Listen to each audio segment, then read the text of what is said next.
Alright, today's object of critique is Captain Marvel's, the real one, Mar-Vell, issue 57, Marvel's Spaceborne Superhero. This one is a fill-in issue written by McKenzie of Daredevil and Captain America fame. And we have a guest appearance by Thor, as well as artwork by Broderick Kingsley. Not the most flattering page of artwork here, but our plot isn't much better. Captain Marvel's, the real one, Mar-Vell, his powers are flaring out of control, and he is ranting and raving, and he is going on a bit of a rampage. So Thor is going to have to deal with him. Quickly, I want to dispel the idea that permeated my brain before reading this. I considered this would be one of those fill-in stories that were commissioned with the idea that it could run in either this series or in Thor's series if it was needed. Nah, not the case. Thor is far too obviously a guest star in the story. This could never run in Thor's title. Also, I will say I got this because of the writer, McKenzie.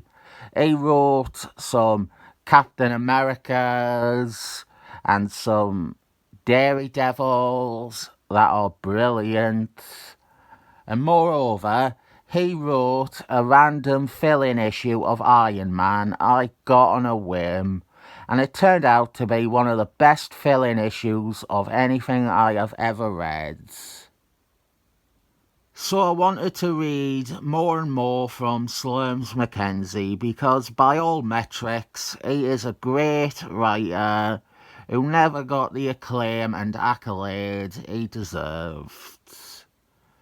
Our plot here is that Captain Marvel's, the real one, Mar-Vell, he wants Thor to kill him because his energy is going to cause the sun to burn out and the earth will die and the universe will perish.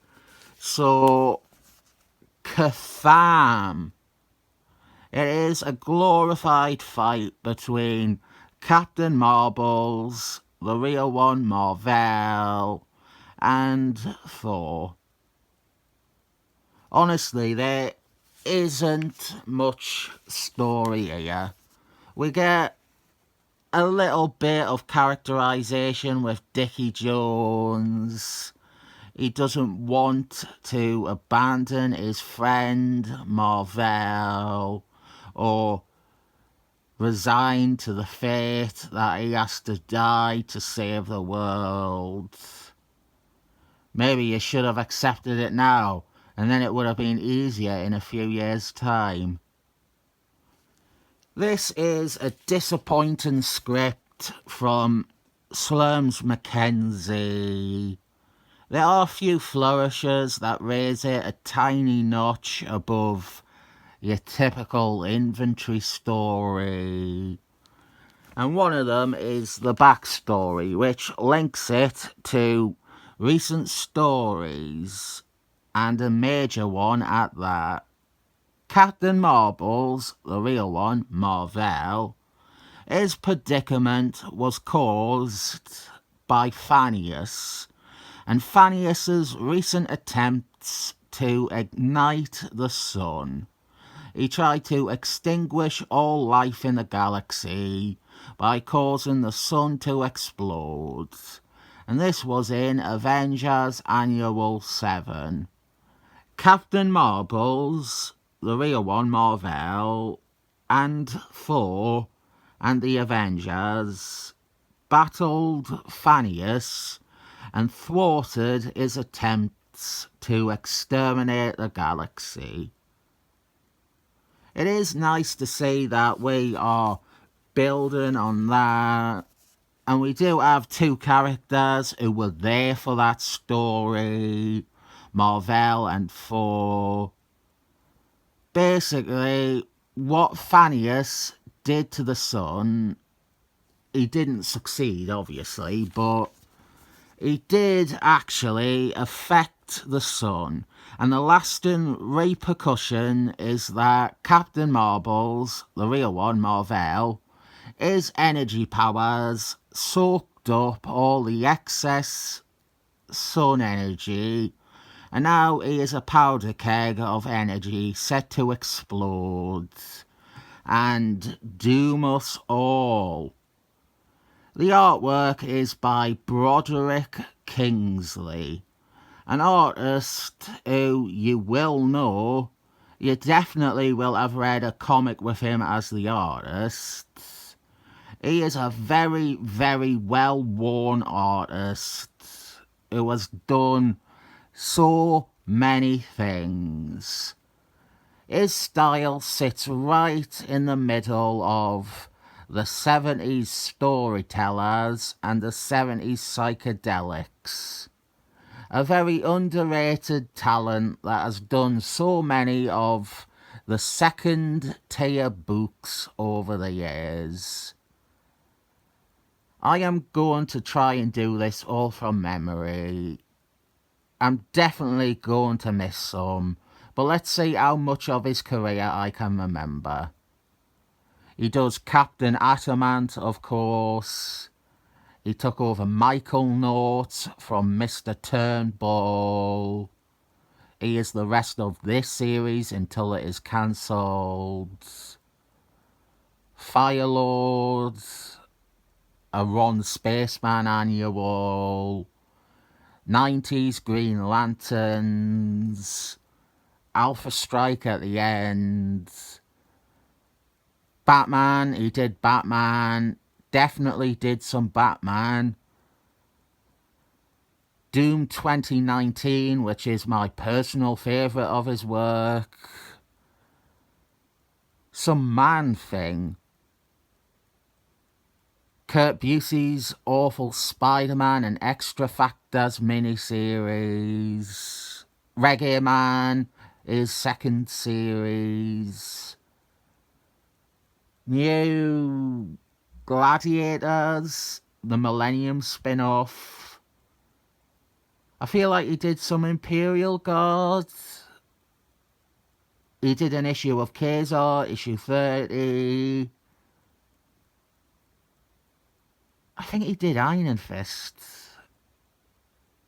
I think he did like some early Iron Fist comics.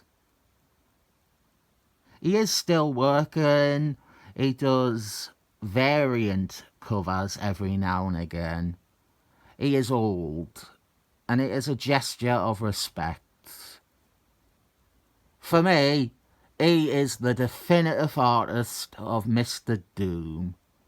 He draws the best Mr. Doom, right next to Jim Starman and whoever else I think draws a good Mr. Doom.